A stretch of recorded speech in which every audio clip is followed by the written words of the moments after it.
대중영합주의는 뭔가 하면 그 국민이 단견과 편견을 가질 수 없는 국민이 생각하는 것을 그대로 따라가거나 그렇지 않으면 그대로 따라가는 것을 넘어서 오히려 기존의 어떤 갈등 구조에 올라타서 분노를 갖다 일으키고 그 분노 위에서 자기의 정치적 이해관계를 관철시키려고 하고 자기 정치적 이득을 취하려고 하는 그러한 행위들이 이런 것은 뭔가 하면 이거 대중영합주의란 말이에요. 정치 지도자라는 분들은 너나 할 것 없이 가가지고 복지 공약을 무조건 내놓거든. 그럼 복지 공약을 어떻게 됐냐?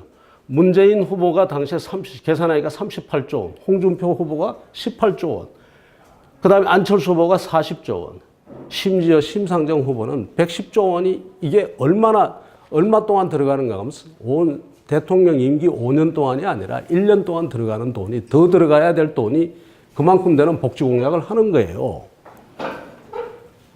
1년에 평균 잡아서 40조 이상이 더 들어가는 복지 공약을 해대는 거야. 해대면 돈은 어디선가 나와야 될 거 아니에요, 이 돈이. 이 돈이 어디서 나는가, 우리나라가 다른 나라하고 어떻게 다른가 한번 봅시다. 그러니까 사람들이 뭐라고 그런가 하면 너 돈 어디서 나오는데 하니까 다들 하는 말이 만만한 게 부자야. 부자 증세를 하면 된대. 여러분들 부자 증세에서 돈 얼마 들어오겠어요? 부자 증세 해봐야 지금 현재 우리 블락킷 거기서 한 단계 더 높여가지고 뭐 어쩌고 해봐야 연간 들어오는 돈이 아무리 많아봐야 10조가 안 돼요. 심지어 작게 하면은 3조, 5조 이렇게 들어오는 거예요. 저 복지 재정을 감당할 수가 있는 돈이 아니라고요. 근데 우리가 착각하면 안 돼요. 뭘 착각하면 안 되는가 하면은 부자들은 어떤 능력을 가졌는가 하면 도망갈 능력을 가졌어요. 그죠? 지금 여기 보잖아요. 프랑스 배우 누굽니까? 이름이 제라드 드파르디어. 이제 제가 프랑스로 발음하면 그렇게 되는데 이름도 잘 발음 못할 그 배우입니다만 유명한 배우죠. 레옹에 나왔나? 그죠? 그 배우가 프랑스의 국민 배우거든. 이런 사람도 러시아로 국적을 바꿔버렸어요. 왜? 세금 많이 거두니까. 기업들은 더 말할 것도 없죠. 그러니까 기업들이 도망가니까 기업들은 어떻게 되는가? 이게 지금 파란선이 2000년입니다. 2000년. 뭔가 하면 법인세 세율이거든. 옆에 주황색 선이 뭔가 하면 주황색 선은 저겁니다. 2014년입니다. 14년 동안 여러분들 저 그림에서 보면 모든 국가가 전부 법인세를 어떻게 했습니까? 거의 모든 국가가 법인세를 다 내렸죠. 왜?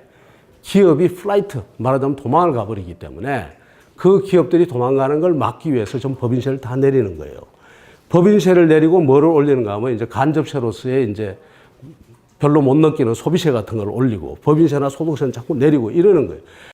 위에 보시면 요거는 덴마크고 밑에는 스웨덴입니다. 둘 다 아주 세상에서 제일 가는 복지국가들이죠. 덴마크의 최고 세율이 몇 %냐? 59%입니다. 59%인데 얼마 이상 벌면 59% 내느냐? 우리 돈으로 하나로 약 6천만 원 정도 벌면 무조건 59%를 내야 돼요. 근로자 평균 소득의 1.2배만 되면 최고 세율이에요. 한국의 근로자 세율이 지금 근로자 평균이 얼마인가 하면 320만 원에 1년치 하면 3,500좀 된다고 치면은 4,100만 원만 되면은 4,100만 원쯤만 되면은 무조건 60% 세율을 부과해버리는 거야. 누구한테 부과한다는 이야기입니까? 중산층과 이 중간계층에 그냥 왕창 부과하고 그 다음에 그 밑으로도 마찬가지예요. 웬만하면 세금을 갖다 43.48% 이렇게 막 부과하는 거예요. 전 국민에게 거두는 거예요, 결국은.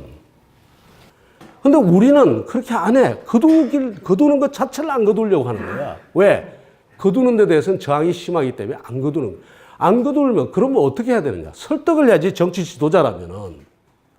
여러분, 우리 다 같이 냅시다라고 설득을 해야지. 여러분은 분명히 내는 것보다 더 많이 가져오게 돼 있으니까 더 많이 냅시다라고 설득해야 될 거 아니야. 국민들이 다 같이 많이 내면 어떻게 됩니까? 세금 내는 사람들이요. 국가의 경영이나 국가가 하는 일에 대해서 매일같이 워치를 합니다. 내가 낸 세금이잖아요. 다른 나라는 세계적인 추세가 어떤가 하면 낮은 거래과세, 높은 보유과세예요. 낮은 거래과세, 높은 보유과세라고. 거래는 자유롭게 할 수 있도록 해줘요. 그래야지 시장 기능이 살거든. 그 대신에 보유를 하고 있으면은 보유는 거기 세금을 많이 내니까 사람들이 큰 집을 가지면 세금 많이 내니까 집을 줄여서 가지는 거예요. 그것이 세계적인 추세라. 어느 나라 없이. 그런데 우리나라는 어떠냐? 이게 거꾸로 되어 있는 거예요. 그러면 보유과세를 높여야 될 거 아니에요, 당연히. 근데 보유과세를 높이면 누가 저항하는가 하면 집 가진 사람들이 다 저항하니까 보유과세는 입 밖에 내지도 못하는 거예요. 실제로 보유과세를 올리다가 얻어맞은 게 참여정부의 종합부동산세가 바로 그겁니다. 자, 여러분들, 한국이 복지를 하면 어디부터 해야 될까요?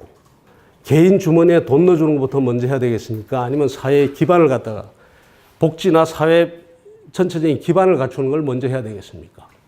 세계 어느 나라도 복지의 기반을 강화하기 전에 개인 주머니에 돈부터 넣어주는 데는 없습니다. 근데 한국은 어떻게 하냐, 지금?